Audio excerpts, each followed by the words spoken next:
Prison life can be a scary thing if you know what you're walking into. You can end up in a deadly situation or get f***ed up. I'm Big Herc, and I served nearly a decade in federal prison, and I've seen and lived through some times, and this is prison talk. I just got sentenced to 5 years. I'm not a gang member, but I heard that when you're in prison, you don't have a choice but to join the gang. Is this true? This is not true. I did my whole bid. I never joined the gang. I didn't really run with nobody, but at the same time, I did eat and hang out with a certain group of people.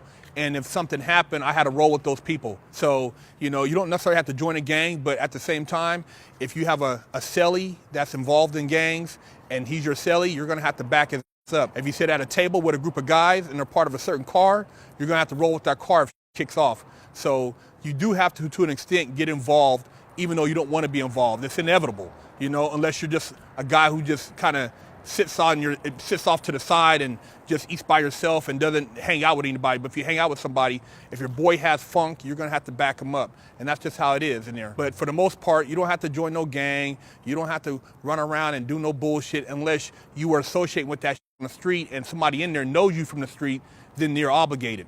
But other than that, if you weren't really around on the street, then you ain't got to around in prison. And once you get involved in a prison gang, you can't walk away. You're stuck in that. If it goes down, you best have your on the yard. If you're not on the yard, the homies are going to fuck you up when they get back off the yard. So the best thing to do is don't get involved in that, because if they get involved, every time something goes down on the yard, if there's a meeting, if there's any type of riot, if there's any type of lockdown, you're going to have to roll with the car. If you don't roll with the car, the that brought you in are going to take you out. So be smart about it, and you don't necessarily have to join a gang when you go to prison, but watch who you socialize with and know your friends. When you go to prison, if you drop the soap, what happens? Now let me tell you something, man. Are you dropping the soap on the streets? If you ain't dropping it on the streets, don't be dropping that in prison unless you're a Peter Gazer. And what a Peter Gazer means that when showering and he's walking around and is naked, you're looking at, don't be up in there looking at, once recognize that you looking at his, he gonna think that you're on some punk time, and that's gonna lead to him trying to get you to drop your soap so he can go up in the cheeks. So your best thing to do is don't be Peter gazing. When you go to the shower, keep your soap in your container. If you drop your soap while in the shower, let it go. It's not that expensive to get another piece of soap. Let that float away and stand up straight, because ain't nobody trying to see.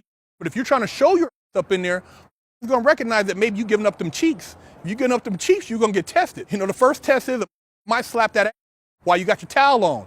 Now, if you just giggle, hee, and don't retaliate, and then the next move is for come in there and squeeze your, and then from there, he might just come in there and just straight hey homie, you know what I'm saying, you gotta let me get some of that. And that's how it escalates. So it ain't like they come in there and you just, hey man, we're gonna you and do all this stuff. Now, unless you're a punk. And I don't have nothing against punks. If you like it that's your choice. But if you ain't into that, you ain't gotta worry. You ain't gotta worry about trying to take your, you know what I mean? So that's a lot of bullshit.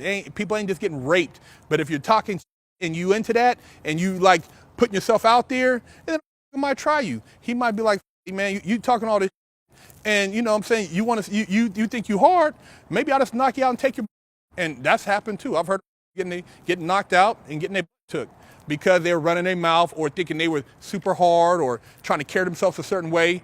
But other than that, man, you ain't got to worry about that. Get up in there, get you a couple fiend books, beat your meat, you be all right, man. You ain't got to worry about nobody taking your cheeks.